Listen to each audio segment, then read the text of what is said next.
Hi, folks. Welcome to the Getting Your Edge podcast. My name is Dennis. And hi, I'm Judy Gratton. And we're here to help you right-size your home and your life.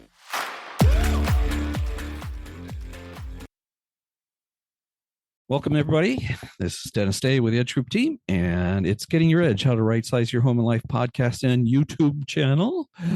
I'm with my co-host, Judy Gratton. Welcome.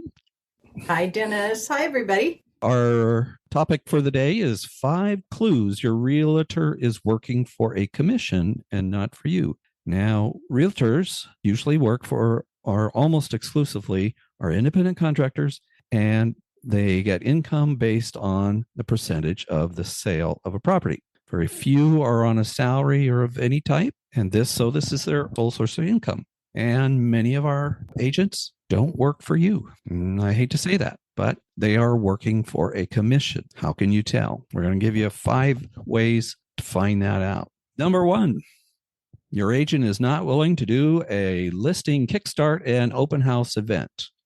Can you kind of explain this, Judy? Well, agents that are working for commission are kind of working out of desperation because, again, we are strictly commission, and so they need a paycheck.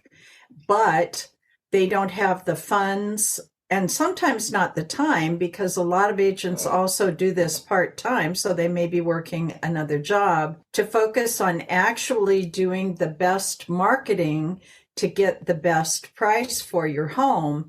And it really requires that you also have a listing kickstart where they're preparing the marketing and they're getting out and letting people know that your home is on the market, and having an open house event to get as many people through it as possible.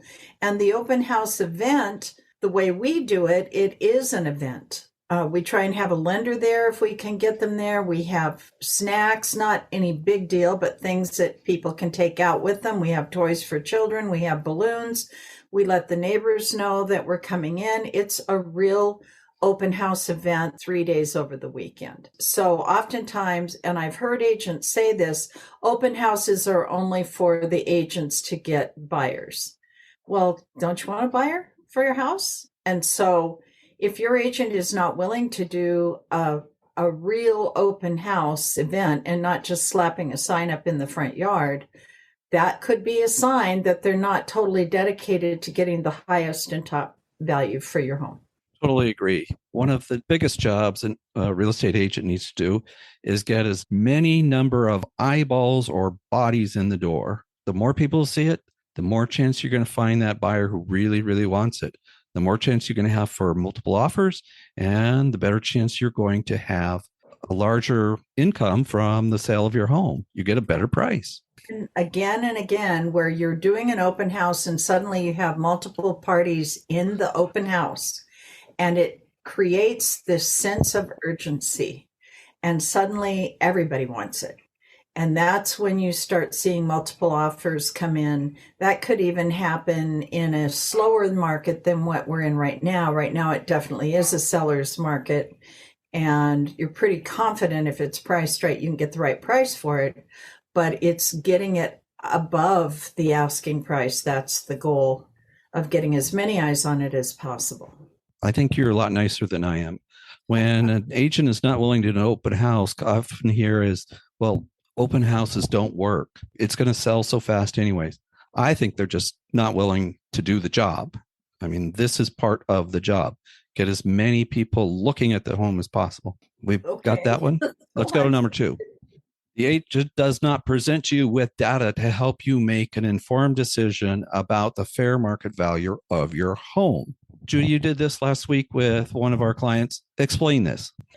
Well, what you want to allow the seller to see is the comparable homes to theirs, both active, or all of them, active, pending, sold, and then what we call the unicorns, the homes that have either been on the market for a long period of time, or they expired or were canceled out of frustration because they didn't sell.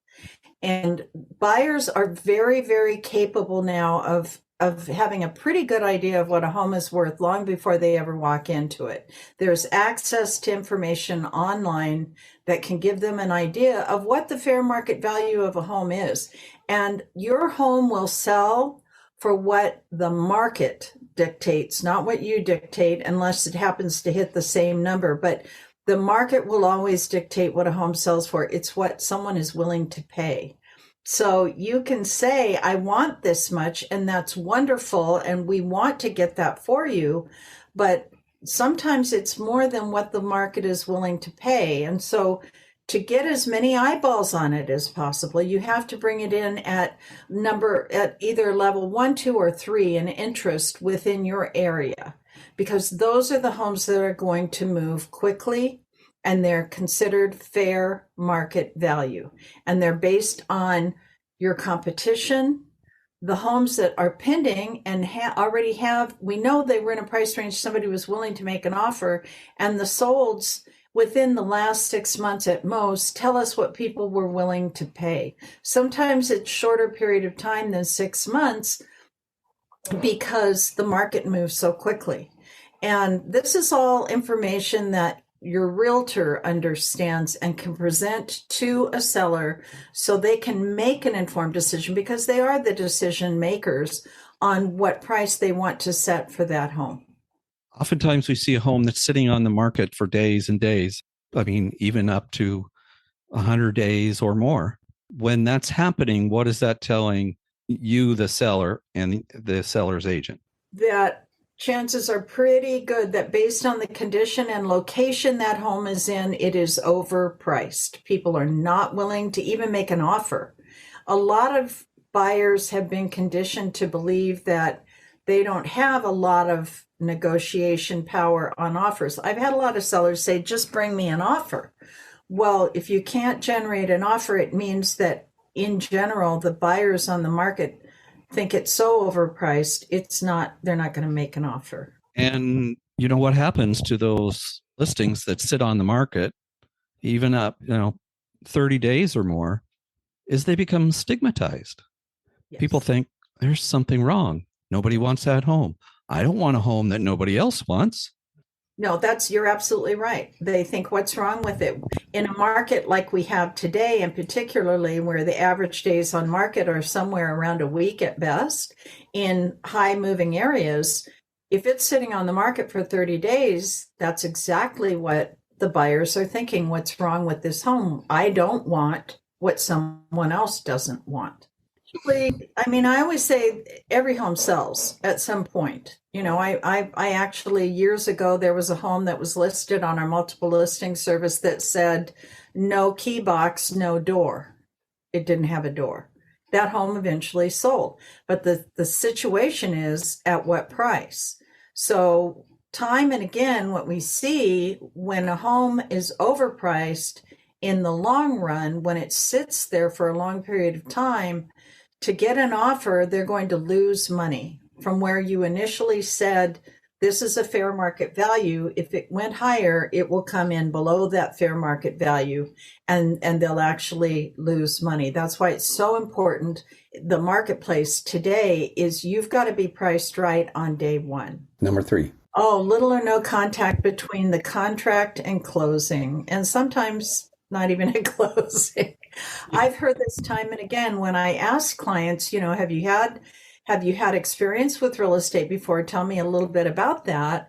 They'll frequently say, oh yeah, the agent put a sign in my front yard and I never heard from them again.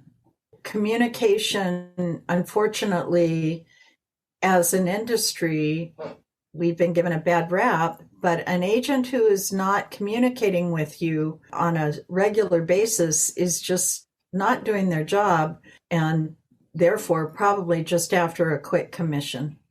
Well, those who have difficulty with or had problems with their realtor, most of the time it's the communication or lack thereof. A text, a phone call, an email constantly.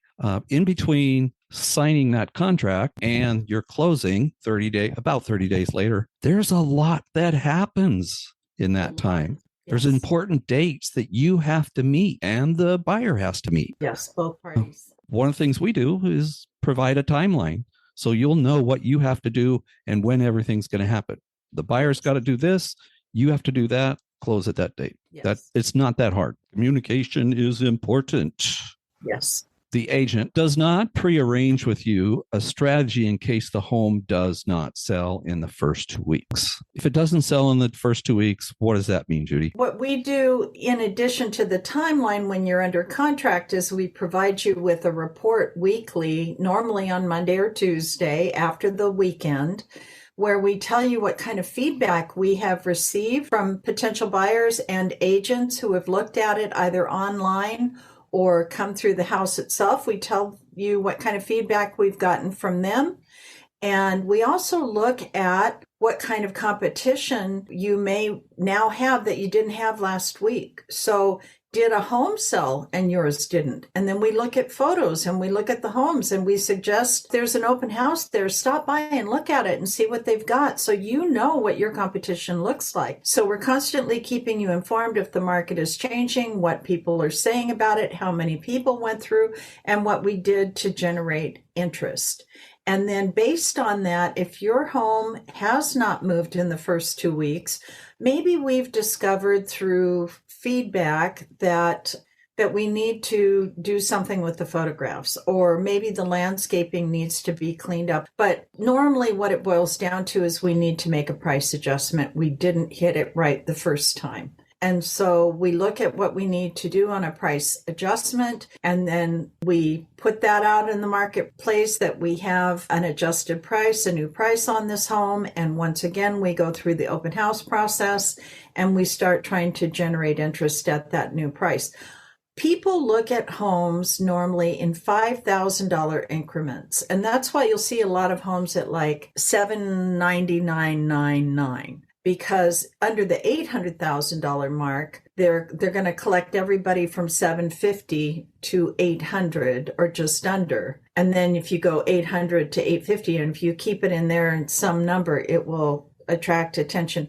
But if you're at $800, you may have missed all those buyers that were looking from $750 to $799. Whatever. And you might miss them by as little as $100. So we try and make adjustments and then bring the market back to your home to the best of our ability through our marketing and open house efforts and things like that. Let people know. Back to it. If the agent plunks down the sign and then hasn't got a plan for you and your home, they're probably working for that commission. They just want to get it sold and get out of there and move on to the next. I mean, flyer boxes are empty or no type of perma flyer so that people can get the information when they drive by. There's no QR code where they could scan it and get to the listing. I've driven by listings where the sign's laying on the ground and nobody bothered to pick it up and put it back up again. So that's you see a real lack of care on the part of the agent when that happens. They should be coming by the home and making sure it's okay, especially if it's vacant, that lights are all on and curtains are open so that it looks its best, that the temperature is the right temperature, that it smells good. All of those things need to be monitored by an agent. If they're not doing it, that's another sign that they're not really focused on getting you your highest and best price. Well, they're working on volume. They're constantly chasing new clients instead of treating that current client really well, getting a referral from them, getting repeat business from that client. It's kind of like the old college basketball. They're one and done.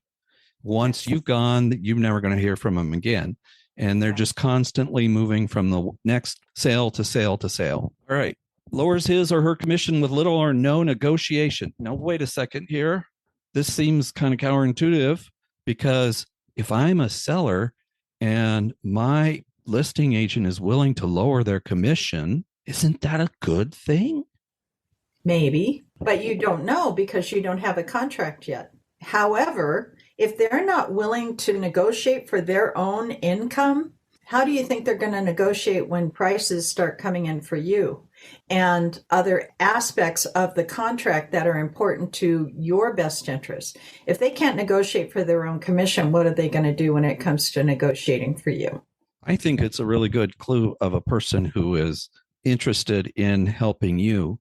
They're willing to fight for themselves, so they're going to fight for you when it comes to difficult negotiations. And they have the ability. I mean, oftentimes there are agents with not a lot of experience, and they just want a deal so they can get some money because they're only paid by a commission and they're hungry, but they just want that deal. So when the offer comes in, they may not be willing to or capable of negotiating to the degree that would bring you the highest dollar. Oftentimes with the marketing that is done, that we do, we bring the value of the home up far more than the commission that we charge. So you could save, a couple of $1,000s here, or you could make $10,000 to $50,000 there. That's it. We've just given you 5 clues to help you realize whether your agent is working for a commission and not you. Let's review. The agent is not willing to do a listing kickstart or open house event. The agent does not present data to help you make an informed decision about a fair market value of your home. There is little or no contact between a signed contract and closing. He or she does not prearrange a strategy if the house does not sell in the first 2 weeks, and the agent lowers his/her commission without negotiations. That's it for episode 35, Getting Your Edge, How to Right Size Your Home and Life podcast. We hope you enjoyed this. Thanks, Judy. Thank you, Dennis. Bye-bye. That's it, folks. Thanks for listening. And stay tuned for future episodes wherever you get your podcasts. Thanks. Goodbye.